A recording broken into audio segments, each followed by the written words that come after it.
सब लोग को गुड आफ्टरनून। लाइव हो गए हैं आप लोग, सब लोग जल्दी जल्दी हो जाइए।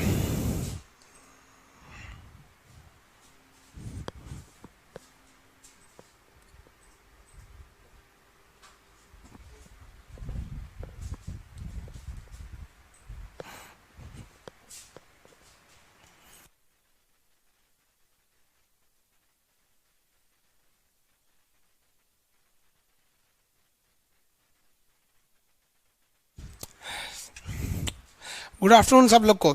देखिए, इससे पिछले क्लास में जो फ्राइडे के दिन बैच अलाउंस था, उस दिन एक भी क्लास नहीं हो पाया था। कुछ प्रॉब्लम थे, टेक्निकल प्रॉब्लम, जिस वजह से क्लास नहीं हो पाया था। बारिश बहुत ज़्यादा हो रही थी, इस वजह से कुछ नहीं, कई सारे टेक्निकल फॉल्ट आ गए सब। अब वो हम लोग फर्स्ट क्लास आज से करेंगे हम लोग नक्शा का। तो आज से हम लोग स्टार्ट करते हैं। देखिए, इस क्लास को सबसे बेहतरीन ढंग से वही समझेगा जिसको कुछ नहीं आता है। आप दिमाग से उतार दीजिए कि आपको कुछ आता है। आप यहाँ समझने बैठे कि मैप के बारे में आपको पढ़ना है, मानचित्र क्या होता है। मैप पढ़ेंगे, फिर एटलस पढ़ेंगे, फिर ग्लोब पढ़ेंगे, पॉलिटिकल, थेमेटिकल, ये सारी चीज़ों को आपको समझ में आएगा। ए टू जेड इस सारी की जिम्मेदारी आप हमको दे दीजिए, आपको टेंशन नहीं लेना है। देखिए, मैप क्या होता है, मानचित्र, हिंदी में उसे क्या कहते हैं, मानचित्र, मैप। मैप पूरे पृथ्वी या उसका कुछ किसी भूभाग को, जैसे मान लीजिए टोटल ये आप अर्थ ले लीजिए, या केवल आप इंडिया लीजिए, या केवल बिहार, झारखंड, यूपी, राजस्थान, मध्य प्रदेश, कुछ भी एक हिस्सा ले लीजिए। तो पूरी पृथ्वी या उसके किसी भूभाग को कागज पर या कपड़े पर हूबहू उतार देना, एक नक्शा बना देना, नक्शा तैयार कर देना होता है। उसी को हम क्या कहते हैं, नक्शा। तो 6वीं शताब्दी में एक व्यक्ति थे, मार्केली नाम था उनका। तो मार्केली ने एक ऐसा किताब बनाया जिस किताब में न केवल नक्शा था। तो लोग वो किताब को पलटते गए, देख रहे हैं कि उसमें तो कुछ है ही नहीं है, केवल नक्शा है। तो एक ऐसी किताब जिसमें दूसरा कुछ भी ना हो, केवल नक्शा हो, तो ग्रुप ऑफ मैप हो, केवल कलेक्शंस ऑफ मैप हो, उसे हम कहते हैं एटलस। तो ये हो गया आपका बुक एटलस। तो एटलस क्या होता है, एटलस देखिए, एटलस है क्या कि एक किताब होता है, उसमें केवल और केवल आपको नक्शे बनाए रहते हैं। ये किताब आपको खरीदनी पड़ेगी, हम बताएंगे कब लेना है, अभी आप धीरे धीरे समझते चलिए, जल्दबाजी नहीं करेंगे।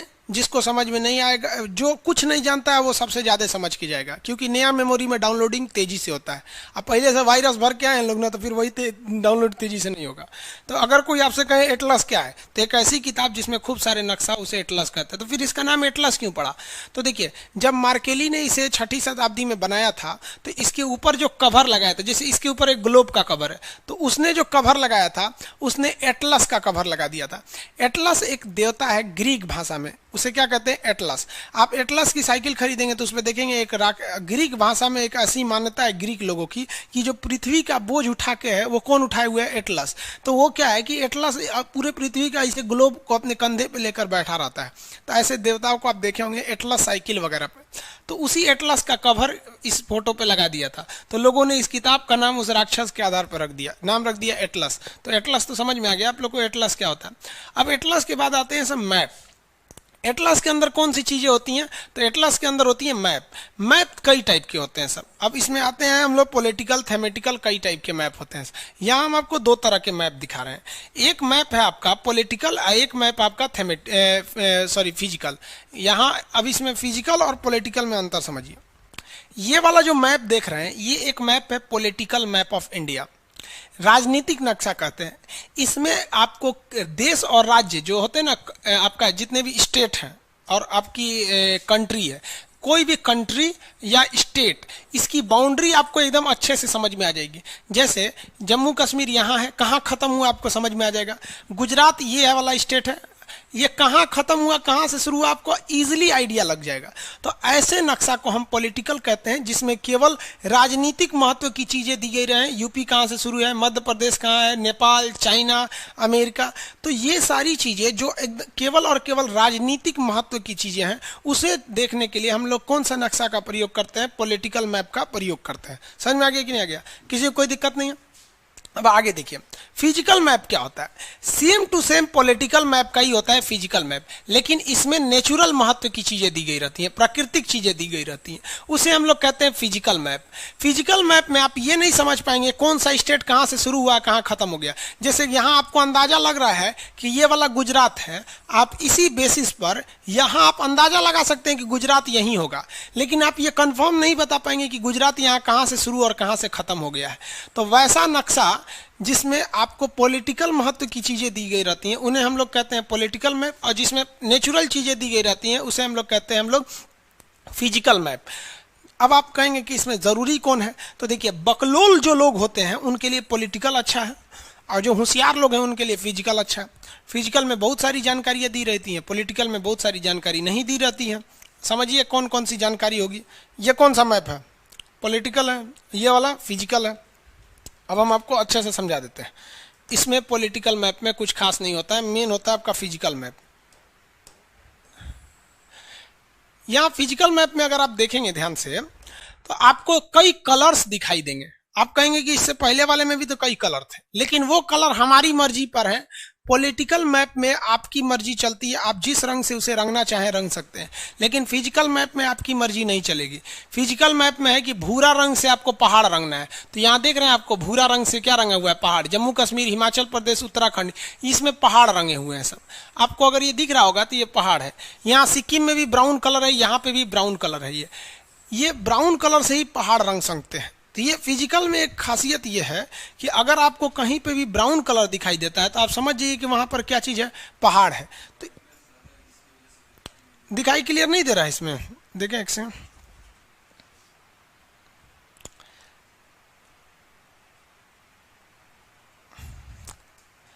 गुड आफ्टरनून बाबू।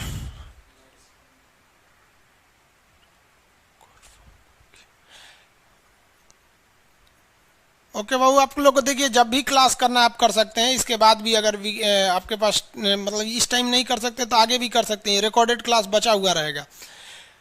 आगे देखिए बाबू, कुछ सर क्वालिटी लो हाई करने का ऑप्शन नहीं दिया है। आपके नेटवर्क पे डिपेंड करेगा ये। आपके यहाँ नेटवर्क सही रहेगा तो कर देंगे, नहीं रहेगा तो नहीं कर पाएंगे। आप किस एरिया में ही डिपेंड करता है। आगे देखिए वो कुछ लोग को ब्राइटनेस का दिक्कत हो रहा है। देखिए मैप ही है उस टाइप का। आगे आपका दूसरा मैप लेंगे उसमें आपको अच्छा से समझा देंगे। अभी आप यहाँ समझिए, ये हल्का आपको ब्राउन दिख रहा है ना, तो ब्राउन का मतलब क्या होता है, आपका पहाड़ है वहां पर। इससे काफी फायदा होता है। आप जैसे मान लीजिए कोई पायलट है, अब अगर कोई पायलट है उसे आपने पॉलिटिकल नक्शा दे दिया है, तो पॉलिटिकल नक्शा में उसको कहाँ समझ में आएगा ऊंचा कौन है नीचे कौन है। लेकिन अगर वही फिजिकल नक्शा है तो वो देख लेगा कि भाई भूरा कलर का, इसको हाइट बढ़ाना पड़ेगा वरना लड़ जाएगा। अब एक और चीज इसमें होगा कि कहाँ पहाड़ की ऊंचाई ज्यादा है और कहाँ पहाड़ की ऊंचाई कम है, ये कैसे पता चलेगा। अब आप खुद सोचिए कि अगर भूरे रंग से पहाड़ है तो ये तो भूरा रंग का मतलब हो गया पहाड़, लेकिन हाइट कैसे दिखाएंगे। तो इसमें भूगोलवेताओं ने दिमाग लगाया। उन्होंने क्या किया कि कलर को डार्क और लो करना चालू किया। जहां एकदम चटकार रंग से रंग दिया, भूरा रंग से, जहां चटकार भूरा है तो उसको समझ लिए कि वहां का पहाड़ की ऊंचाई ज्यादा है। और जहां हल्का भूरा है, अब अगर इंडिया के बीच में देखेंगे ना तो हल्का हल्का भूरा यहाँ भी दिख रहा होगा, बीच में हल्का ब्राउन दिख रहा होगा। हम आगे आपको, अभी क्या है कि आपको पूरा नक्शा नहीं मिला होगा, तो एक्चुअली क्या है कि अभी हम पूरा नक्शा ले लिए हैं। धीरे धीरे करके आपको जब एक आइडिया लग जाएगा तो आपको एक एक राज्य के नक्शा के हिसाब से पढ़ाएंगे। तो ये आपका हो गया आपका कश्मीर का। तो अगर कलर भूरा है, डार्क कलर है, तो मतलब समझिए उस चीज की वैल्यू ज्यादा है। यानी भूरा कलर किसको दिखाता है, तो भूरा कलर दिखाता है आपको भाई पहाड़ को, तो पहाड़ वहां पे ज्यादा है। और अगर भूरा रंग पंचुचुर हो जाएगा, पंचुचुर का मतलब समझते हैं पतला, तो जब कभी भी भूरा रंग पतला हो गया तो आप समझ जाइएगा कि वहां पर पहाड़ की हाइट कम है। तो हाइट ज्यादा रहने पे कलर ज्यादा और कम होने पे कम। जैसे यहाँ पे हल्का भूरा दिख रहा है आपको, ना बराबर दिख रहा होगा, तो इसमें कोई खास इफेक्ट नहीं पड़ेगा। तो ये भूरा रंग से पता चलता है कि कौन सा चीज ज्यादा है कौन सा चीज कम है। अब ये तो भूरा समझ में आ गया, तो यहाँ हम लिख देते हैं ब्राउन कलर। आपको पीडीएफ वगैरह मिलेगा बाबू, अभी आपको बस थोड़ा बहुत समझा रहे हैं ताकि आपको आइडिया लग जाए। अब ग्रीन कलर, ग्रीन कलर का मतलब होता है मैदानी एरिया। ग्रीन कलर का मतलब क्या होता है, मैदान। मतलब वैसा चीज जो समतल भूमि हो, पहाड़ वगैरह जहां ना हो, वो ग्रीन कलर से के एरिया से दिखाएगा। ब्लू कलर के एरिया से पानी को दिखाएगा। जैसे अगर आप यहाँ देखेंगे समुंदर को क्या दिखा रहा है, ब्लू कलर से। अब जहां समुंदर ज्यादा गहरा होगा वहां पर आपको ज्यादा नीला करेगा, और जहां समुद्र कम गहरा होगा वहां कम नीला करेगा। तो ये हो गया आपका कलर कोडिंग। ये धीरे धीरे आपको सब आराम से समझ में आने लगेगा कलर कोडिंग क्या है क्या है। तो ये सब चीजों में आपको अंतर धीरे धीरे पढ़ते रहेंगे, ऑटोमेटिक समझ में आ जाएगा। अभी हम केवल रफली इंट्रोडक्शन के रूप में बता रहे हैं। तो पॉलिटिकल मैप अलग होता है, थेमेटिकल अलग होता है। इसमें आपको कभी भी नहीं दिखेगा कि कश्मीर कहाँ शुरू हुआ कहाँ खत्म हो गया, राजस्थान कहाँ से शुरू हुआ कहाँ खत्म हो गया। अब इसके अलावा मैप आता है जिसको हम लोग कहते हैं थेमेटिकल मैप। उसको समझिए क्या होता है। देखिए ये मैप देखें, थेमेटिकल मैप क्या होता है, किसी खास चीज को दर्शाने के लिए जब मैप बनाया गया रहता है ना, उस मैप को हम लोग कहते हैं थेमेटिकल मैप। जैसे इसमें केवल रेलवे लाइन दर्शाई गई है, बाकी कौन स्टेट कहाँ गया, कौन सा पहाड़ कहाँ है, इससे कोई मतलब नहीं है। इसमें केवल रेलवे लाइन को दर्शाया गया। तो जब किसी खास चीज को दर्शाने लगे तो उसे क्या कहते हैं हम लोग, थेमेटिकल मैप। जब पर्वत पहाड़ या नेचुरल चीज को दर्शाने लगे तो उसे क्या कहते हैं हम लोग, फिजिकल मैप। और जब देश राज्य इत्यादि का विभाजन दिखाने लगे तो उसे क्या कहते हैं, पॉलिटिकल मैप। तो मैप कितने टाइप के हो गए, 3 टाइप के, पॉलिटिकल, फिजिकल, थेमेटिकल, ये तीनों पढ़ना है आपको। अब इसके अलावा एक और मैप होता है, ये देखिए ब्लैंक मैप। इसमें सब चीज सादा दे देता है, आपको कुछ नहीं देगा। तो जब हम आपको सबसे पहले आपको पढ़ाएंगे पॉलिटिकल, क्योंकि पॉलिटिकल से ही आपको समझ में आता है। शुरुआत कहाँ से करेंगे, पॉलिटिकल से। पॉलिटिकल के बाद आपको पढ़ाएंगे फिजिकल, उसके बाद ये एकदम सादा मैप है बाबू, इसमें आपको कुछ नहीं दिखेगा, एकदम सादा रहेगा, इसमें कुछ पता ही नहीं चलेगा। सबसे टफ होता है यही ब्लैंक वाला, देखिए इसमें आपको एकदम सादा मैप मिलेगा। इसके बाद आएगा थेमेटिकल। थेमेटिकल जब ये तीनों पढ़ लेंगे तब आप पढ़ेंगे ब्लैंक मैप, तब आपको ये वाला सादा मैप दे दिया जाएगा। इसमें क्या होगा सादा में कि आपको कुछ दिया ही नहीं रहेगा, आपको अपने अंदाज से भरना पड़ेगा ब्लैंक मैप में। तो अभी आप ये रफली एक ओवरव्यू समझिए। इसके अलावा देखिए मैप कितने टाइप का, पहले पढ़ेंगे पॉलिटिकल, फिर थेमेटिकल, उसके बाद पॉलिटिकल, फिजिकल, थेमेटिकल, उसके बाद ब्लैंक मैप में भरेंगे। ये सारी चीजें आपको एटलस में मिलेंगे। अब इसके बाद आएगा आपका ग्लोब। ग्लोब जो होता है ना, ये अर्थ का एक रियल व्यू की तरह होता है, इसी पृथ्वी को एक लगभग। लेकिन इसकी एक खराबी क्या होती है कि भाई इसको आप हर जगह नहीं ले जा सकते।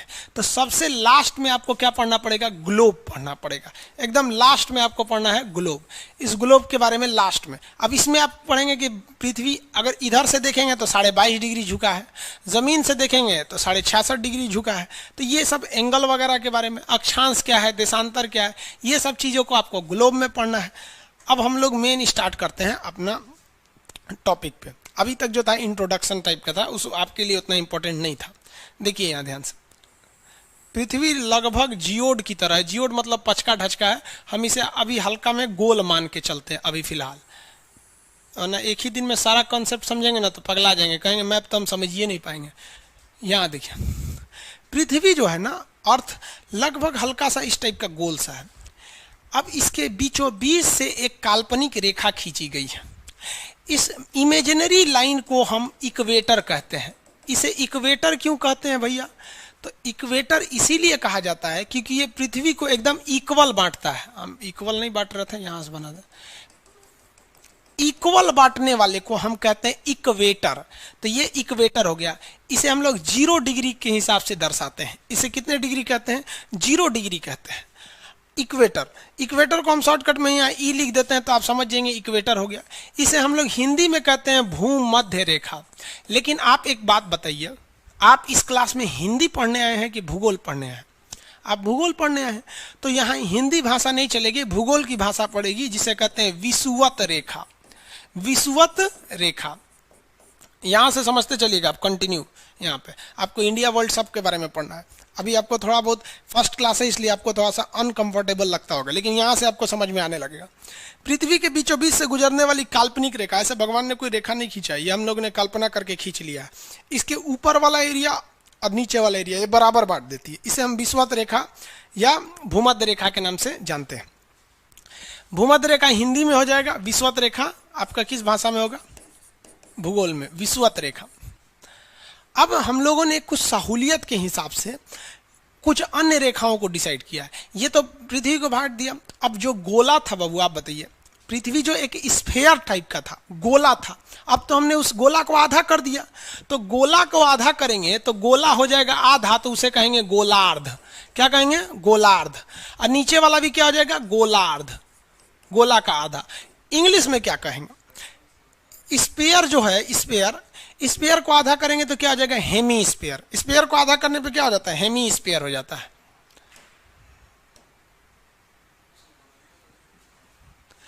ये हो गया आपका हेमी स्पेयर।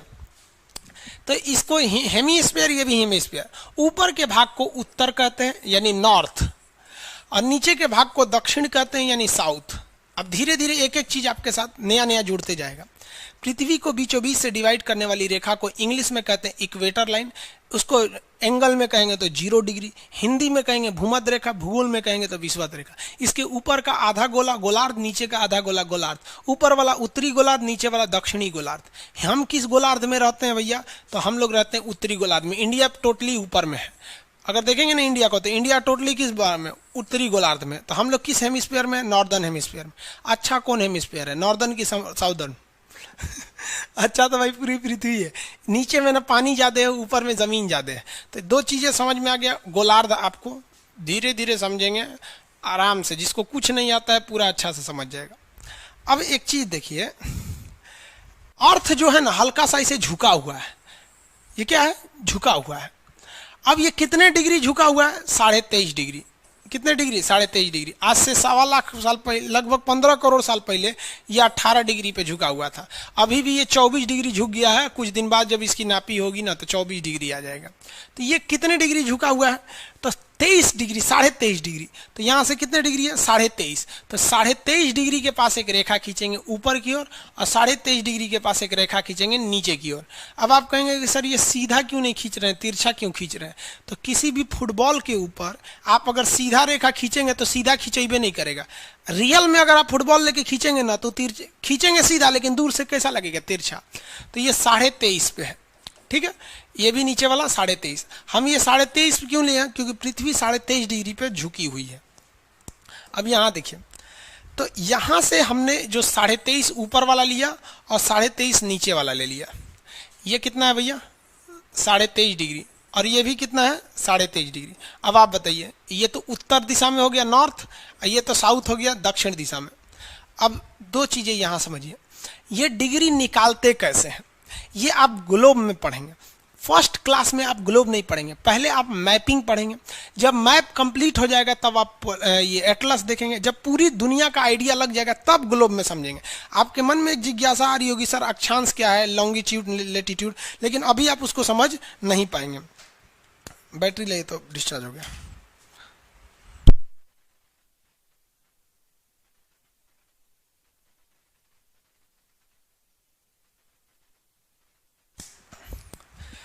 आगे देखिए भाऊ, तो ये उत्तरी हो गया, ये दक्षिणी हो गया। इसके अलावे अगर आप पृथ्वी को देखेंगे तो पृथ्वी जो है ये जमीन के हिसाब से अगर देखेंगे, यहां देखिए, किसी चीज को अगर आप झुकाते हैं, जैसे इसी चीज को हम झुका दिए तो इसमें दो तरह का एंगल बनता है। एक ऊपर से ये वाला एंगल और नीचे से ये वाला एंगल। दो एंगल बना कि नहीं? कोई भी चीज, जैसे हम इधर झुक गए तो एक एंगल इधर से बनेगा और एक एंगल पीछे से बनेगा। तो जो अर्थ झुकी हुई है ना, तो ये वाला झुकाव है, ठीक है, और ये जमीन है।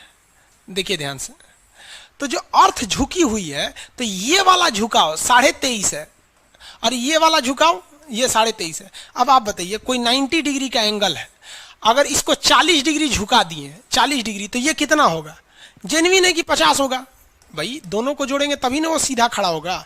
तो अगर पृथ्वी सीधा रहती तो 90 डिग्री रहता, लेकिन 23.5 झुक गई है, तो अंदर वाला कितना होगा? 66.5 होगा। 66.5 होगा कि नहीं? आप खुद देखिए, 90 डिग्री में किसी चीज को झुकाएंगे एक ओर से, तो अगर इधर से 10 हुआ तो इधर से 80 बचेगा।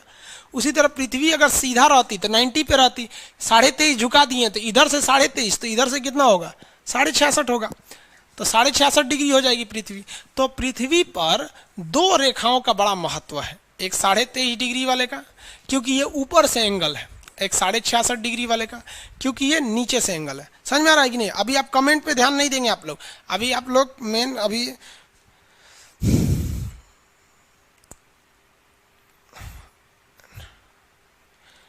वैलिडिटी कितना होगा कोर्स का? भाई कोर्स खत्म हो जाएगा, वैलिडिटी खत्म हो जाएगा। आगे देखिए ये सब प्रियांशु कुमार कह रहे हैं कि सर ये सब तो हम 6 में पढ़े थे। तो फिर 6 में पढ़े थे तो अभी तक आपका नौकरी हो जाना चाहिए था।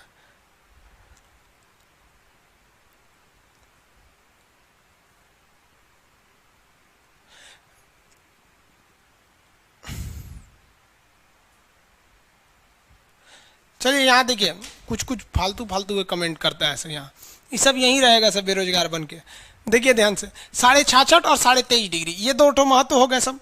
अब यहाँ देखिए इसके ऊपर वाला जो रेखा खींचा जाता है ना, ये वाली रेखा और ये वाली रेखा, ये 66.5 डिग्री है, 66.5, और ये भी कितनी होगी 66.5। अंतर क्या होगा? ये होगा नॉर्थ और ये होगा साउथ। अब इन रेखाओं का अलग अलग नाम है। अगर 23.5 डिग्री ऊपर में है तो इसे ट्रॉपिक ऑफ कैंसर या कर्क रेखा कहते हैं, और वही 23.5 डिग्री नीचे है तो इसे ट्रॉपिक ऑफ कैप्रिकॉन या मकर रेखा कहते हैं। ट्रॉपिक ऑफ कैप्रिकॉन या मकर रेखा कहते हैं। ये दो रेखाएं हो गई सब यहाँ। अब आप अच्छे से समझिए। अब ऊपर वाला जो है वो उसे कहते हैं आर्कटिक, नाम है इसे आर्कटिक, और नीचे वाले को कहते हैं अंटार्कटिक, नीचे वाले को अंटार्कटिक। ये रेखाएं याद रखेंगे, इसका काफी ज्यादा यूज होगा क्योंकि इसको शुरुआत में ही बता दे रहे हैं। टोटल कितनी रेखा हो गई बिना देखे आप बताएंगे आंख बंद करके। बीचों बीच वाली रेखा विषुवत रेखा, बीचों बीच में विषुवत रेखा, ऊपर में गया 23.5 डिग्री कर्क रेखा, नीचे में 23.5 डिग्री मकर रेखा। इंग्लिश में बोलिए, बीचों बीच वाला विषुवत रेखा को इंग्लिश में क्या कहेंगे? इक्वेटर। 23.5 ऊपर वाला क्या हो गया? ऊपर वाला 23.5 क्या हो गया? ट्रॉपिक ऑफ कैंसर, और नीचे वाला 23.5 ट्रॉपिक ऑफ कैप्रिकॉन। ऊपर वाला 66.5 आर्कटिक, आर्कटिक, और नीचे वाला 66.5 अंटार्कटिक। नीचे वाला अंटार्कटिक, ऊपर वाला आर्कटिक। हो गया। अब इसका महत्व क्या है? आखिर इतना क्यों बताया जा रहा है? आखिर इसका कुछ ना कुछ तो यूज होगा। समझिए, यूज समझते हम लोग। देखिए जो अर्थ, जो सनलाइट होता है ना, सनलाइट, पृथ्वी सनलाइट, ये ज्यादा सूरज जो होता है वो मैक्सिमम जाता है कहां पर? कर्क रेखा पर। सूर्य मैक्सिमम कहां तक जा सकता है? कर्क रेखा। तो आप कहेंगे सर इधर अंधेरा रहता है। नहीं बबुआ, यहां तक सूर्य आता है, इसके बाद इसकी रोशनी तिरछी जाती है। अब आप बताइए, तिरछा रोशनी में रोशनी तो जाएगा, लेकिन क्या गर्मी उतना जाएगा? नहीं जाएगा। तो ये कर्क रेखा से जितना दूर जाइएगा ठंड बढ़ेगा कि नहीं बढ़ेगा? ठंड बढ़ेगा।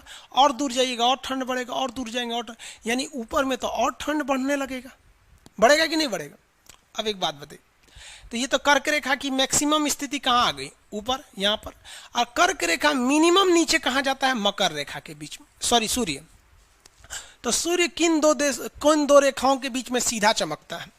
तो कर्क रेखा और मकर रेखा के बीच में सूर्य की किरणें सीधा चमकती हैं, इसके अलावा ये तिरछा चमकती हैं। सबसे कम, आप बताइए, सबसे कम सूर्य की रोशनी कहाँ जाएगी? यहाँ जाएगी। न गर्मी लगेगा, ना इसे पोल कहते हैं, इसे भी पोल कहते हैं। ये साउथ पोल है, ये नॉर्थ पोल है। तो सूर्य अधिकतम किन दो रेखाओं के बीच रह सकता है? फटाफट बताएंगे। ऊपर में कौन सी रेखा? कर्क रेखा, और नीचे में कौन सी रेखा? मकर रेखा। इन्हीं दोनों रेखाओं के बीच में सूर्य हमेशा चक्कर लगाता है, अदरवाइज में वो चक्कर नहीं लगाएगा। इन्हीं दोनों रेखाओं के बीच में वो क्या करेगा? चक्कर लगाएगा। अब एक बात बताइए, इसके ऊपर इधर तो सूर्य की किरणें तिरछी और इधर भी तिरछी, यानी यहाँ उतना गर्मी नहीं पड़ेगा जितना यहाँ पड़ेगा। तो कर्क रेखा और मकर रेखा के बीच के एरिया को हम क्या लिख सकते हैं? गर्म क्षेत्र लिख सकते हैं। बताइए, अगर हमने लिख दिया तो कुछ गलती किया? यहीं से इंटर द मिशन हो जाता है फटाफट। क्या हमने इसको गर्म क्षेत्र लिख दिया तो कुछ गलती किए हैं?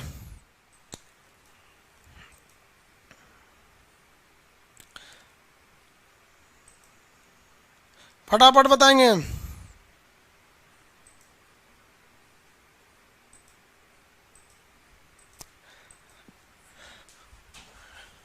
चलिए देखिए, यहाँ ये गर्म क्षेत्र होगा ही, गर्म क्षेत्र। तो क्यों गर्म क्षेत्र होगा? क्योंकि सूर्य इन्हीं के बीच में घूम रहा है। इसके उधर उसकी किरणें तिरछी जा रही हैं, इसके नीचे भी तिरछी जा रही हैं। लेकिन आप बताइए, यहाँ पे समझिए, क्या आप हिंदी पढ़ने बैठे हैं कि गर्म क्षेत्र बोल रहे हैं? आप तो ज्योग्राफी पढ़ने बैठे हैं ना। तो ज्योग्राफी में हम लोग गर्म को क्या बोलते हैं? ज्योग्राफी में गर्म को बोला जाता है उष्ण। गर्म को क्या बोला जाता है? उष्ण। क्या बोलेंगे? उष्ण। और क्षेत्र को कहते हैं कटिबंध। क्या कहेंगे? कटिबंध। तो ये बीच वाला एरिया हो गया उष्ण कटिबंध। अब इसके बीच अगर कुछ भी पाया जाता है तो आपको क्या बोला जाएगा? उष्ण कटिबंध। अब इंग्लिश मीडियम में इसे क्या कहेंगे भाई? उष्ण कटिबंध वाले इंग्लिश मीडियम वाले भी एडमिशन लिए होंगे, वो लोग सोच रहे होंगे इसे इंग्लिश मीडियम में क्या बोला जाएगा। तो इसे टोरिड जोन बोलते हैं, इंग्लिश में इसे टोराइड जोन बोलते हैं। Torrid zone, torrid zone. Hindi में इसे उष्ण कटिबंध बोलते हैं। समझ में आ गया आप लोग को? अब बताइए कि यहाँ पे कोई देश पाया गया, सपोज विषुवत रेखा पे कोई देश पा लिया गया, यहाँ पर इक्वाडोर। तो क्या इक्वाडोर एकदम विषुवत रेखा पर है, तो क्या इक्वाडोर उष्ण कटिबंध में आएगा? कंफर्म आएगा। जो भी कर्क रेखा और मकर रेखा के बीच में आएगा तो उष्ण कटिबंध में आएगा। अब कितने लोग बता सकते हैं कि उष्ण कटिबंध में 3 रेखाएं आती हैं, कर्क रेखा, विषुवत रेखा और मकर रेखा। इसमें सबसे ज्यादा गर्मी कहाँ पड़ेगा? सबसे ज्यादा गर्मी भैया विषुवत रेखा पे पड़ेगा, क्योंकि सूरज जब ऊपर जा रहा था तब भी यहाँ चमक के गया, और जब नीचे आ रहा था तब भी चमक के गया, तो सबसे ज्यादा गर्मी यहीं पे पड़ने वाली है। अब देखिए आगे ये वाले एरिया में कल्पना कीजिए, यहाँ पर, यहाँ देखिए, जब सूरज ऊपर गया होगा, कहाँ गया होगा? ऊपर में, यहाँ पर होगा, तब तो यहाँ पर नहीं होगा वो। तो जब ऊपर गया होगा तो ये वाला एरिया कैसा होगा? ठंडा। कैसा होगा? ठंडा। नीचे वाले की बात कर रहे हैं, ठंडा। और ये वाला एरिया कैसा हो गया होगा? गर्म। जब ये ऊपर होगा, जब यहां से सूरज नीचे आएगा, यहां पर इस वाले एरिया में, यहीं तक आ ही सकता है यहां पर, तो ये वाला एरिया अब कैसा हो जाएगा? जो ठंडा था वो कैसा हो जाएगा? गर्म हो जाएगा। लेकिन अब ये गर्म हो गया, अब ये वाला कैसा हो जाएगा? ये वाला हो जाएगा ठंडा। यानी हम ये कह सकते हैं कि ये वाला बीच का जो एरिया है ये ठंडा और गर्म दोनों हो जाएगा। इसमें दोनों चीजें देखी जाएंगी, ये ठंडा और गर्म दोनों हो जाएगा। अब बताइए, यहां फिर से नाम रखिए, ये ठंडा को हिंदी में कहते हैं शीत, ठंडा को हिंदी में शीत, और गर्म को क्या कहते हैं? उष्ण। गर्म को उष्ण। तो बताइए, तो शीत प्लस उष्ण क्या हो गया? शीतोष्ण। शीत प्लस उष्ण, इसको क्या बन गया? शीतोष्ण बन गया। तो यहां हो गया भैया इसका शीतोष्ण नाम हो गया, ये हो गया शीतोष्ण। शीतोष्ण इंग्लिश में इसे कहते हैं टेम्परेट जोन। इसे इंग्लिश में क्या कहेंगे? Temperate zone. शीतोष्ण कटिबंध, ये हो गया शीतोष्ण। तो पृथ्वी पर आपने कितने कटिबंध देखे? एक आपने देखा उष्ण कटिबंध, एक देखे शीतोष्ण कटिबंध। शीतोष्ण कटिबंध को टेम्परेट जोन कहते हैं। कितने लोग ये बता सकते हैं कि यहां पर क्या होगा?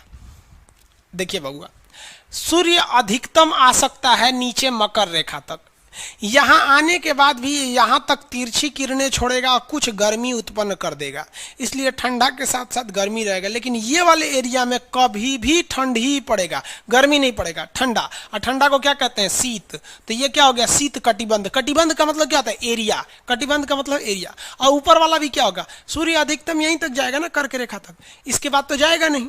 और ये वाला एरिया क्या हो जाएगा? ये भी तो हो गया शीत कटिबंध। तो पूरे पृथ्वी को कितने कटिबंध में बांटे? ये शीत कटिबंध को इंग्लिश में क्या कहेंगे? Frigid zone. फ्रिजिड, एकदम बर्फ जम जाता है वहां पे, उसी को क्या कहते हैं? Frigid zone.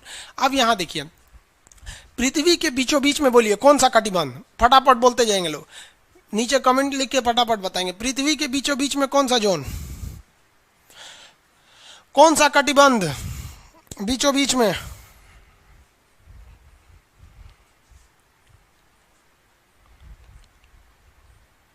शीत कटिबंध। बीचों बीच में शीत कटिबंध आएगा।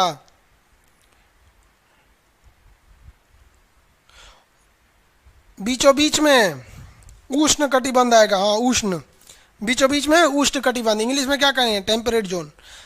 अब जरा आंसर सोच समझ के दीजिएगा लोग, सुनिए ध्यान से, सुनिए एकदम बढ़िया से, यहां ध्यान से। कर्क रेखा कहाँ है? ऊपर में। कर्क रेखा और मकर रेखा, कर्क रेखा और मकर रेखा, इसके बीच के क्षेत्र को क्या कहेंगे? कर्क रेखा और मकर रेखा के बीच का क्षेत्र, कर्क रेखा और मकर रेखा के बीच का क्षेत्र उष्ण कटिबंध कहलाएगा। समझ में आ गया? अब जरा आंसर देखिए, कर्क रेखा से ऊपर में, कर्क रेखा से आर्कटिक रेखा, कर्क रेखा से आर्कटिक रेखा के बीच का क्षेत्र क्या कहलाएगा? शीतोष्ण कटिबंध, गर्मी ठंडी दोनों पड़ेगा, टेम्परेट जोन। और नीचे में बताइए, नीचे में शीतोष्ण का एरिया कहाँ से आएगा? नीचे में शीतोष्ण का एरिया फटाफट, अगर नहीं कमेंट लिख सकते तो वहीं अकेले में बैठ के क्लास कीजिए, वहीं पर आपको समझ में आएगा, अकेले में बोलिए, नीचे में दिमाग लगाइए फटाफट। नीचे का शीतोष्ण कहाँ से होगा?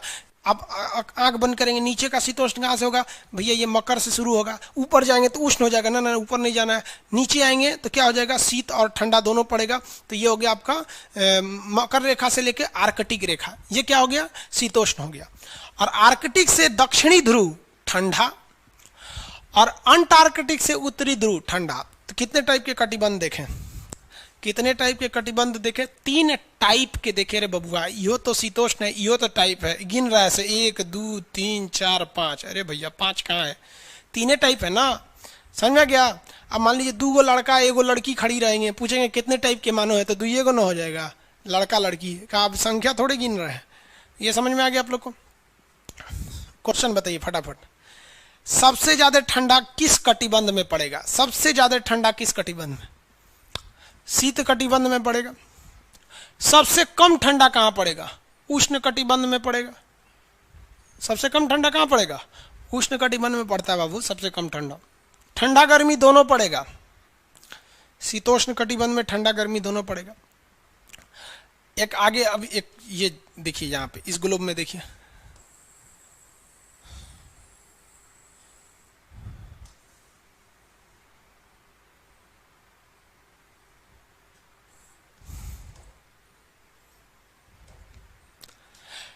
ये बताएंगे लोग कौन सी रेखा है? जल्दी फटाफट आंसर दीजिए, कौन सी रेखा है ये? आंसर देते रहिए आप लोग फटाफट। चलिए गुड, विषुवत रेखा है ये। कौन सी रेखा? विषुवत रेखा, इक्वेटर। चलिए अब हम आपको केवल एक एरिया घेर के बताते हैं, आप बताइए कौन सा कटिबंध होगा। बोलिए ये कौन सा कटिबंध होगा?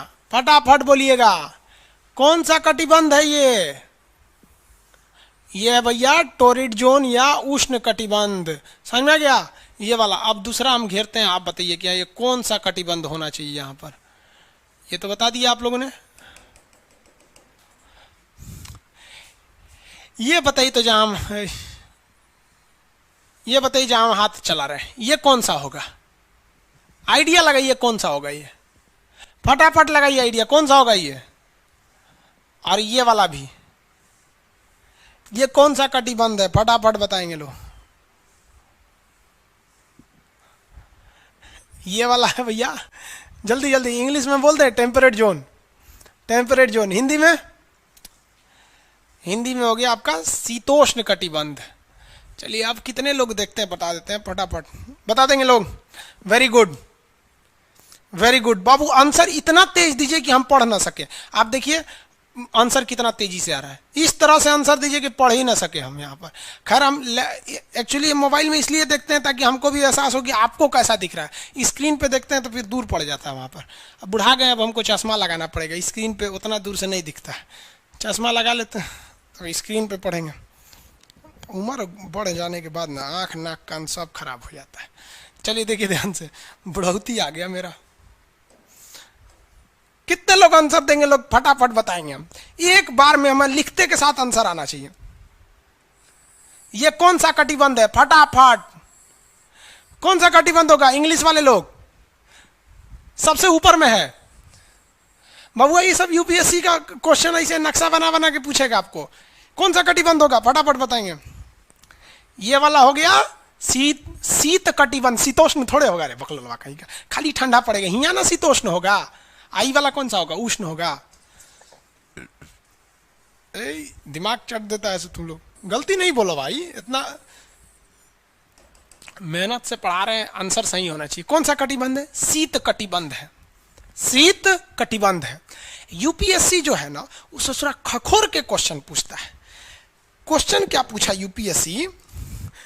कह रहा है कि शीत कटिबंध में सबसे ज्यादा ठंडा कहां पड़ता है? रे बकलवा कहीं को, तो अपने ठंडा पड़ता है। अब कौन सी पूछ रहा है? ओमे कौन सी ठंडा पड़ता है? माने शीत में भी महाशीत। यह है यूपीएससी आईएएस का एग्जाम।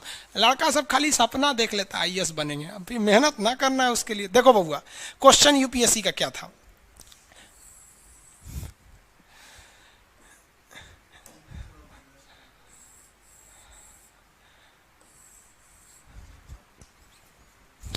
आवाज में झंझनाहट हो रहा है क्या? -10 कर देते हैं। अब कैसा आवाज? क्लियरिटी अब चेक करें तो थोड़ा सा झंझनाहट कम है, ठीक है? थोड़ा बहुत झंझना जाता है। बाबू हमारा गले खराब है, भगवान अजीब टाइप का बना दिया गला मेरा।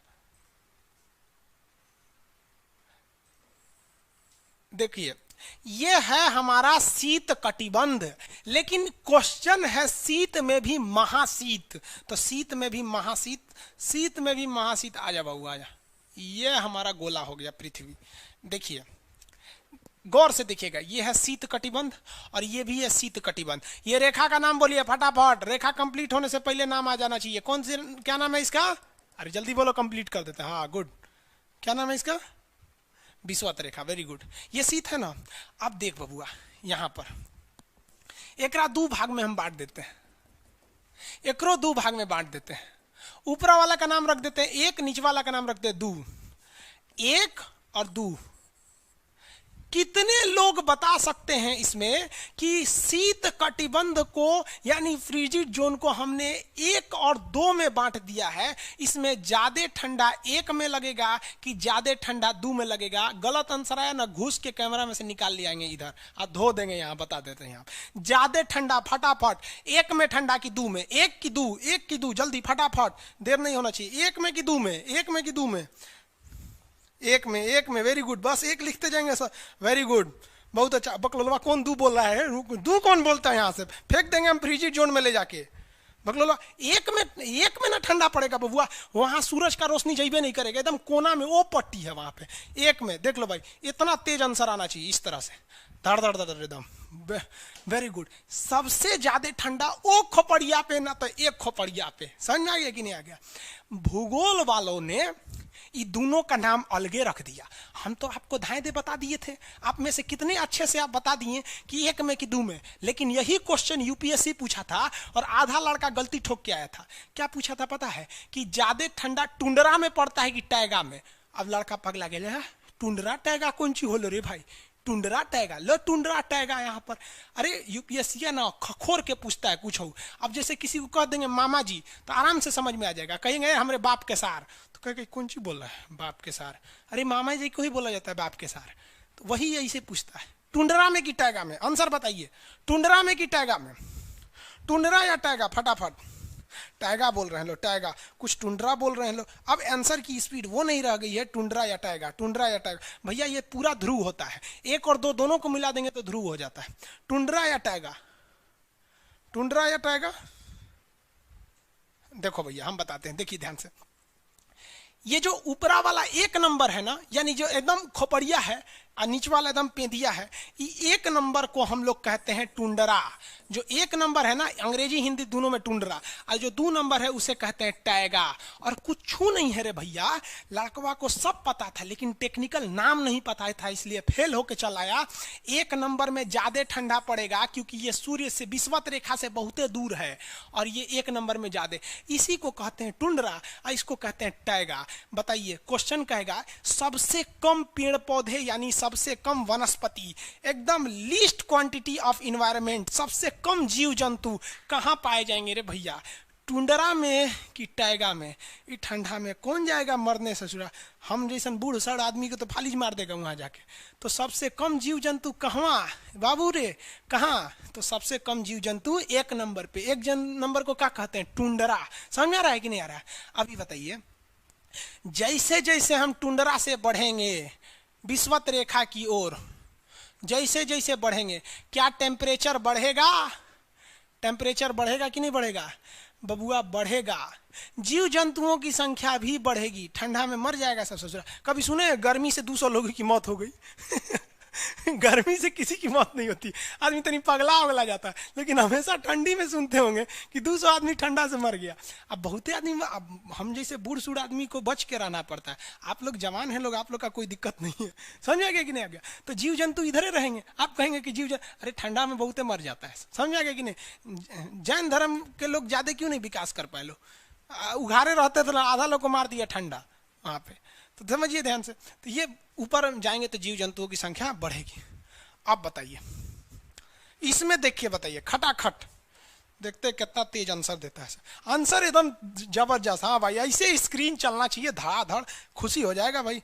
यहाँ पे आप टेंशन नहीं लीजिए, जो ऑफर में एडमिशन लिए 200-150 में, जो ऐसे लिए 200 में, आपको जब कोर्स कंप्लीट होगा ना तो आपको लगेगा कि इसके लिए 2000 भी कम था। टेंशन नहीं लीजिए। देखिए ये वाला पूरा कटिबंध बताइए, टुंड्रा और टैगा मिला के बोलेंगे तो उसे कहेंगे शीत कटिबंध। जब टुंड्रा और टैगा दोनों मिला दीजिएगा तब हो जाएगा शीत। और शीत में से महाशीत टुंड्रा और कम शीत टैगा। हई रेखा बोलो बबुआ, हई रेखा, विषुवत रेखा। बताओ बबुआ हई कौन सा क्षेत्र है? बताओ बबुआ, बीच वाला जल्दी फटाफट। उष्ण कटिबंध। कौन सा कटिबंध? उष्ण कटिबंध। ये शीतोष्ण, ये शीतोष्ण, ये शीत कटिबंध। हो गया? किसी को कोई दिक्कत नहीं है कटिबंध में? टुंड्रा टैगा में कोई दिक्कत नहीं है? आगे बढ़ जाए। अरे टुंड्रा टैगा में दिक्कत नहीं ना है? Very good. टुंड्रा टैगा में कोई दिक्कत नहीं, वेरी गुड। विषुवत रेखा, उष्ण कटिबंधीय, शीत, वेरी गुड। अरे इसमें इमोजी कौन लिख के भेज रहा है? ये सबको होने बतियाने का आदत लगा है, इमोजी लिख के भेज देता। कहीं बकलोल कहीं इमोजी कौन सी पढ़ेंगे हम? इमोजी लड़कियां बना बना भेज रही हैं सब। टुंड्रा बोल रहे हैं तो अपन फोटो भेज रही है सब। ये तो इमोजी लिख के मत भेजिए आप लोग। अरे जो लिखना है लिखिए ना, इमोजी भेजता है सब। हिंदी मीडियम वाला तो कई को पता नहीं इमोजी मतलब कौन सी वाला। और जन सियार ऐसा पीला पीला मुखौटवा बना रहता है, इमोजी बोला जाता है। चल बाबू आप तो एक तो बहुत जबरदस्त चीज दिखाते हैं। नक्शा का इंपॉर्टेंस देखिए।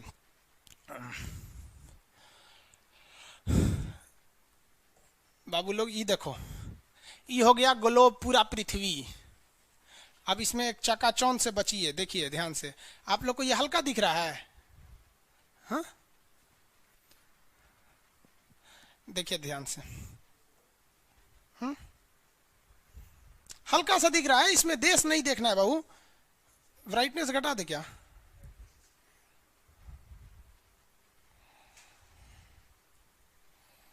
देखिए यहां फटाफट देखेंगे लोग। ये रेखा बोलिए फटाफट, कौन सी रेखा है? बीचों बीच से जा रही है। ये रेखा है विषुवत रेखा। कौन सी रेखा? विषुवत रेखा। हमारा प्यारा भारत ये रहा, हमारा सारे जहां से अच्छा। ये हमारा हिंदुस्तान उत्तरी गोलार्ध में है, northern hemisphere of the earth. ये हमारा कौन सी रेखा? विषुवत रेखा। अरे ये क्या हो गया? यार टेक्निकल आदमी नहीं है हम, नौटंकी कर रहा है। ये विषुवत रेखा हो गया। ये बबुआ एगो बात बता तो, जो विषुवत रेखा है वही ना सबसे ज्यादा गर्मी पड़ेगा। सबसे ज्यादा गर्मी कहां पड़ेगा? विषुवत रेखा पे पड़ेगा, क्योंकि सूर्य जाता है अधिकतम कहां तक? ये कर्क रेखा तक। कर्क रेखा भारत के बीचों बीच से गुजरती है, आपको भी पता है, 8 राज्यों से। थोड़ा बहुत तो आप भी पढ़े होंगे, शॉर्टकट, गमछा झाड़ू सब फालतू चीज होता है। अब यहां देखिए, ये तो है मकर रेखा बबुआ, ये है मकर रेखा, यही है ना मकर रेखा। इसमें तो किसी को दिक्कत नहीं है। अब एक बात बताओ बाबू, ध्यान से देखो। सूर्य मकर रेखा से जाएगा कहां पर? कर्क रेखा तक। और कर्क रेखा पर जाने के बाद यह वापस आएगा कहां पर? मकर रेखा पर। यानी कैंसर और ट्रॉपिकल इसी के बीच में घूमेगा ना, इसी के बीच में घूमेगा। अब जरा देखिए, जाते वक्त भी एक बार विषुवत रेखा पे चमक के गया सीधे, और आते वक्त भी एक बार विषुवत रेखा पे चमक गया, यानी 2 बार तो खड़े चमका। और जब सूर्य यहां पर होगा तो इधरों देख रहा होगा, इधरों देख रहा होगा, उस वक्त भी विषुवत रेखा को देख लिया। अब जब सूर्य नीचे होगा तो इधर भी देख रहा होगा, गर्मी दे रहा होगा, और इधर भी देख रहा होगा। यानी ससुरा अगर आप विषुवत रेखा पे रह गए ना, जान ले लेगा सूर्य आपका, इतना ना गर्मी करेगा। इसलिए विषुवत रेखा पे जितने देश हैं ना, वहां के लोग एकदम मंगरैला की तरह काला होते हैं सब। इतना भयानक काला होता है सब कि उनको देखकर हिंदुस्तान का अगुआ भाग जाएगा। दुल्हन की तो बातें छोड़िए, लेकिन जितना सुंदर लड़की होती है सब ना, बहुत सुंदर लड़की, वो देखिएगा जब टेढ़ लड़का पसंद करती हैं सब। सुंदर लड़की को बुद्धि पता नहीं कहाँ होता है। एक्चुअली भगवान जो है ना, सुंदरता बनाए। देखिए अगर किसी चीज में समय देंगे तो दूसरे चीज से समय काटना पड़ेगा। तो भगवान जिसको सुंदर बनाया ना, खूब सुंदर, तो उसको कुछ ना कुछ कहीं ना कहीं से समय काट लिया। तो जो बुद्धि बना रहा था तो बुद्धि काट लिया। तो जितना देखिए, जितना सुंदर लड़की की रहेंगी सर, अजबे सबसे फसल रहती हैं सर, एकदम खौराइल रहेगा, खूब सुंदर लड़की लेके घूमेगा। आप देखिए ना, एकरे देख लीजिए, ऐश्वर्या राय को, सुजरा से कोना से बिया की हूँ, अभिषेक बच्चन, ओकरा से तो अच्छा अमिताभ था। सानिया मिर्जा को देख लीजिए, पगली, ओकरा पाकिस्तान मिलल था। बताइए, हम लोग उस टाइम खालिए थे लोग। हाँ, अजब हाल है भाई, अजब। प्रियंका चोपड़ा को देखिए, वो ऐसा ना जेसीबी ऐसा आदमी से शादी कैले, बुझाता हो का आदमी बुलडोजर है, तो वही हो गया। तो यहाँ पे जितना मिलेगा सब ना, सब का सब मिलेगा, सब काला काला। और हिंदुस्तान में जो बनेगी आलिया, उसी को मिलेगा कालिया यहाँ पर। तो सबसे ज्यादा गर्मी बताओ बबुआ कहाँ पड़ेगा? विषुवत रेखा, इक्वेटर, जितना इक्वेटर का एरिया है सबसे भयानक गर्मी झेलता है। सबसे भयानक गर्मी कौन झेलेगा बबुआ? इक्वेटर वाला। अब एक बात बता बाबू ध्यान से, अगर हम इक्वेटर से दूर जाएंगे तो गर्मी पड़ेगा कि ठंडा? ठंडा पड़ेगा। गर्मी वाले एरिया में लोग काले हो जाते हैं और ठंडी वाले एरिया में गोरे हो जाते हैं। यानी विषुवत रेखा से जितना दूर जाएंगे आप गोरे होते जाएंगे और वहां ठंडा लगने लगेगा। विषुवत रेखा के पास आएंगे तो काले हो जाएंगे, गर्मी लगेगा। अब एक काम करते हैं, और ये क्या निकल गया? हाँ चलिए, क्वेश्चन देखिए, फटाफट बताइए आंसर। देखते हैं कितना समझदार हैं लोग, कितने इंटरेस्ट लेके पढ़ रहे हैं आप लोग। देखिए, ये हमारा हिंदुस्तान, इंडिया हमारा। चलो बबुआ, ये रेखा देखिए, कौन सी रेखा बताइए फटाफट? विषुवत रेखा। विषुवत रेखा है ना जी, पृथ्वी के बीचों बीच से जा रही है। जैसे जैसे हम इससे दूर जाएंगे ठंडा पड़ेगा, लोग गोरे हो जाएंगे। जैसे जैसे करीब आएंगे गर्मी पड़ेगा, लोग काले हो जाएंगे। हिंदुस्तान में देख रहे बबुआ, हिंदुस्तान में जल्दी से फटाफट, अब कमेंट ना बबुआ, फटाफट हिंदुस्तान, इंडिया में देखो, इंडिया में ये हमारा हिंदुस्तान। निचवा वाला केरला, तमिलनाडु विषुवत रेखा के एकदम करीब है। तो साउथ के लोग में गर्मी ज्यादा पड़ता है और साउथ के लोग काला काला होते हैं। लोग साउथ इंडिया के लोग देखिएगा गोरे नहीं होते हैं। लेकिन जैसे जैसे आप विषुवत रेखा से दूर जाएंगे ठंडी पड़ेगा और लोग गोरे हो जाएंगे। और ऊपर जाइए और गोरे होंगे, और ऊपर जाइए और गोरे होंगे। सबसे ऊपर चले जाइए, कश्मीर चले जाइए। कश्मीर में खूब ठंडा, कश्मीर की कली, वाह वाह, समझ में आ गया? वहां कोई फेयर एंड लवली की जरूरत नहीं है। कश्मीर के लड़का लड़की सब गोरे होते हैं लोग। और नीचे दक्षिण भारत में देखेंगे तो सब झौंसल मिलता है, सब कुछ कुछ हीरोइन गोरी हो जाती हैं सब। अब बाल्टी में ससुर फेयर एंड लवली घोर के उसमें नहा लेगी से तो गोर ना हो जाएगी। उस समय भूगोल का नियम काम नहीं करता है यहाँ पर। समझ में आ रहा है कि नहीं आ रहा है? तो साउथ के लोग काले क्यों होते हैं? अब भैया साउथ वाले लोग बुरा नहीं मानिएगा, और काला होना बुरा क्या? हम खुद काला है, हम क्या दूसरे को बोलेंगे? हम सफेद कुर्ता पहन लेते हैं ना तो लगता है जैसे बतासा में चिंटा घुसा हुआ है। तो साउथ वाले सब काले ही होते हैं। काले से क्या दिक्कत है? हाँ, आपको फिर बताए ना, जितना काला रहता है उसको कैसा मिलती है सब। हाँ चलो ध्यान से देखो इधर। यहाँ समझिए, आप समझ में आया? कश्मीर के लोग गोरे काय होते? अच्छा, कश्मीर से तो ज्यादा गोर चाइना वाला होगा सर, ओसे गोर तो रूस वाला होगा सर। ऐसे रूस वाला को देखेंगे ना, व्लादिमीर पुतिन को देखिएगा तो लगेगा जैसे छीलल मुर्गी है। अंग्रेज सबको ऐसे कर देता है सो तो खून दिखने लगता है यहाँ पे लाल लाल। समझाएगा कि नहीं? क्या भूगोल कितना इजी है ना? इजी नहीं है, बकलोल कहेंगे इजी नहीं लग रहा है इसको, सुतल है। आगे बढ़े तो जितने लोग विषुवत रेखा के करीब वाले हैं वो होंगे काले, बीवी में रहेगी गोरी। और जो ये कोई भूगोल का नियम नहीं है रे भाई, देखिए ध्यान से समझिए। अब ये तो कश्मीर वाला का मैटर समझ में आ गया आप लोग को। आगे बढ़े। अब यूपीएससी क्वेश्चन पूछा था कि विषुवत रेखा के पास का पेड़ का पत्ती चौड़ा होगा कि पतला? लड़का पगला गया, कहा गिरे ससुरा तो नहीं, इको न बात हुआ कि वहां का चौड़ा पत्ती होगा कि नहीं। अरे भाई आखिर पूछा तो आंसर होगा कि नहीं होगा? चौड़ा पत्ती होगा कि पतला पत्ती? मतलब चौड़ा होगा कि पतला, कैसा होगा आप बताएंगे? बहुत इजी है सर भाई, कोई चीज टफ नहीं है।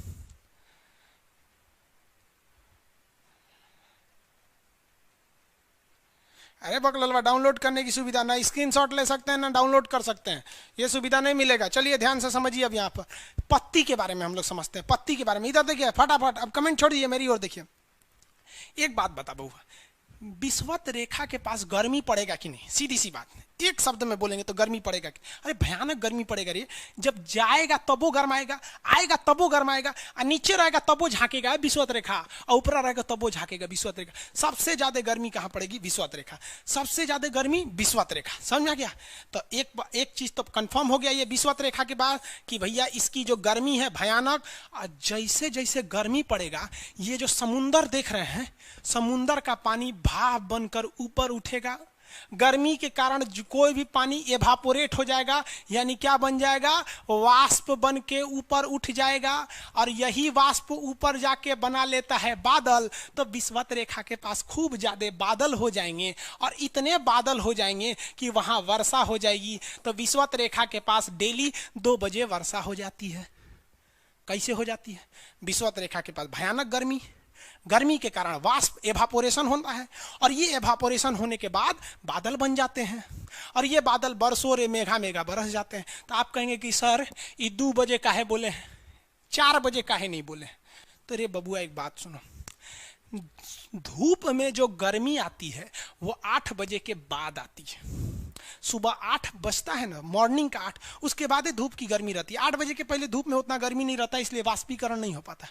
8 बजे से धड़ धड़ वाष्प बनता है, ऊपर जाता है, और 12 बजे के बाद धूप से गर्मी वो खत्म होने लगती है 2 बजे तक। तो 2 बजे तक इतना ना बादल बन जाता है कि अब वो रोक नहीं पाता है। कहता है बकलोल कहेगा कल खुदे इतना बादल बना था, आज फिर बना दिया, कहाँ रखेंगे? बरसा दो, फिर अगले दिन बरसा दो। तो डेली 2 बजे से 4 बजे के बीच कहाँ बारिश होती है? तो कोई सुनिए ध्यान से, क्वेश्चन पूछा था आपका छत्तीसगढ़ वाले में। तो छत्तीसगढ़ के पीसीएस के एग्जाम में क्वेश्चन पूछा था 2 से 4 में डेली वर्षा कहाँ होती है? तो लड़का मार दिया था मासीराम, मेघालय के चेरापूंजी मासीराम। वहां भाई साहब 365 दिन वर्षा होती है। 2 बजे से 4 बजे के बीच में जो वर्षा होती है वो विषुवत रेखा पे होती है। क्यों होती है समझ में आ गया? समझ में आ रहा है कि नहीं आ रहा है? इंग्लिश में अरे बकलोल पीडीएफ चिल्लाता है यहाँ पे, इधर देखो, यहाँ इंग्लिश में भी बोलिए। अरे भाई वर्षा को रेन बोलते हैं, रेन 2 PM से। अरे गर्मी को हीट बोलते हैं, वाष्प को एवापोरेट बोलते हैं, बादल को क्लाउड बोलते हैं। ये कौन चीज है? लंदन से आए हो भाई? हाँ, इतना तो समझ ही रहे हैं आप लोग। तो ये हो गया गर्मी से। अब फिर कहेंगे कि इसको पत्ती से क्या लेना देना है? एक बात बताइए भैया, जहां बारिश ज्यादा होगी वहां पेड़ पौधे निकलेंगे कि नहीं निकलेंगे? तो जो विषुवत रेखा है वहां पेड़ पौधे बहुत ही ज्यादा निकलते हैं। तो क्वेश्चन कहेगा विषुवत रेखा के पेड़ पौधे घने होते हैं कि हल्के होते हैं? सब डेंसर होते हैं कि रेयरर होते हैं? बहुत डेंसर होते हैं, बहुत घने होते हैं, क्योंकि पानी की कमी नहीं, धूप की कमी नहीं। भैया धूप और पानी तो पेड़ पौधों को चाहिए, दूसरा क्या चाहिए? धूप नहीं मिलेगा तो भी सूखेगा, पानी नहीं मिलेगा तो भी सूखेगा। विषुवत रेखा पे ना धूप की कमी ना पानी की कमी, हुमच के पेड़ निकलते हैं सब। तो बहुत ही घने जंगल कहाँ पाए जाते हैं? विषुवत रेखा के पास। ये ब्राजील दिख रहा है, हाँ, ब्राजील के जो जंगल हैं वो कैसे जंगल हैं? विषुवत रेखीय जंगल है। अब एक बात यहाँ समस्या चालू हो जाता है। कौन सी समस्या? तो भैया ये जो पेड़ है पानी तो सबको मिलेगा, क्योंकि सबका जड़ जमीन पे है। अब पानी बरसने के बाद जमीने पे आएगा, लेकिन समस्या हो जाएगी धूप की। समस्या किसकी होगी? धूप की। धूप की कैसी समस्या हो जाएगी भैया? धूप की तो धूप की समस्या ऐसे होगी कि जो पेड़ ज्यादा ऊंचा होगा उसको धूप ज्यादा, और जो नीचे ठेमरा गया उसको धूपे नहीं मिलेगा। इसका मतलब विषुवत रेखा के पेड़ों के बीच पानी को लेकर कोई कंपटीशन नहीं होगा। मेन जो कंपटीशन होगा वो धूप को लेकर होगा। जो पेड़ ऊंचा उसको धूप ज्यादा, जो पेड़ नीचे उसको धूप कम। इसका मतलब जो धूप होते हैं उसके चक्कर में ये पेड़ पौधे में कंपटीशन होता है। इसलिए जो पेड़ होते हैं वो लोग क्या करते हैं? उठने लगते हैं, पेड़ पौधे लंबे होने लगते हैं। किस लिए लंबे होते हैं? क्योंकि इनको क्या चाहिए? धूप चाहिए। तो बताइए विषुवत रेखा के पेड़ पौधे लंबे होते हैं कि नाटे होते हैं? लंबे होते हैं। क्यों लंबे होते हैं? अरे भैया क्यों लंबा होता है? धूप लेने के लिए ऊपर जाएगा तो लंबा हो जाएगा, और साथ साथ कैसा होता है? पतला होता है। कोई भी चीज को लंबा कीजिएगा तो क्या हो जाता है? पतला हो जाता है।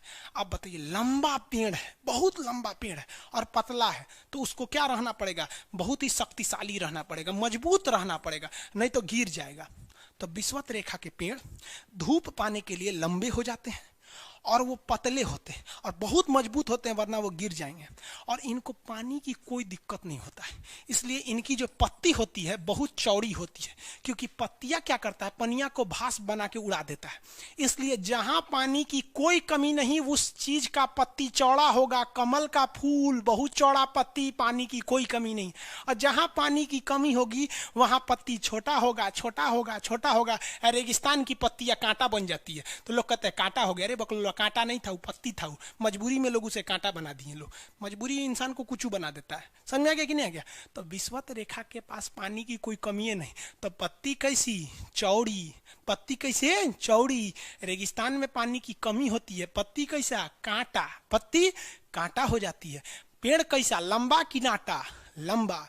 मोटा की पतला, पतला। लचीला की मजबूत, मजबूत होते हैं सब। समझ आ गया कि नहीं आ गया? किसी को कोई दिक्कत नहीं? आगे बढ़े, टाइमिंग खत्म हो रहा है। 3 देखिए, आज इतना समझ में आ गया आप लोग को ये विषुवत रेखा के बारे में? इसमें तो कोई दिक्कत नहीं है गर्मी वगैरह का। ये फर्स्ट क्लास था, इसलिए थोड़ा सा आप लोग को भी टाइम मैनेजमेंट समझ में नहीं आया। अब नेक्स्ट क्लास कल से होगा सेम टाइम पे। इससे पहले एक भी क्लास नहीं हो पाया था टेक्निकल प्रॉब्लम की वजह से। ये आज नक्शा का फर्स्ट क्लास था। पीडीएफ वगैरह कब लेना है, क्या लेना है, ये कल समझाएंगे आपको। कैसे क्या लिखना है आप टेंशन छोड़ दीजिए।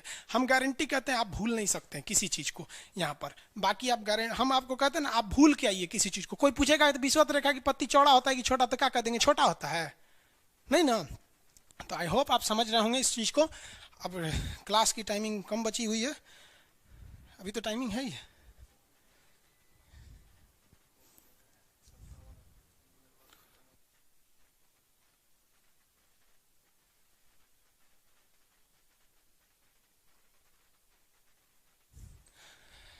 चलिए, तो आप लोग को आज के लिए इतना ही रहने देते हैं, फिर मिलेंगे नेक्स्ट क्लास में। आपको सारी चीज़ों को समझा देंगे। आई होप आप इसको समझे होंगे। नेक्स्ट क्लास में मिलेंगे। जय हिंद। आपको कोई समस्या नहीं होगी। आप फर्स्ट क्लास है, इसलिए आप लोग को कुछ कन्फ्यूजन हो रहा होगा।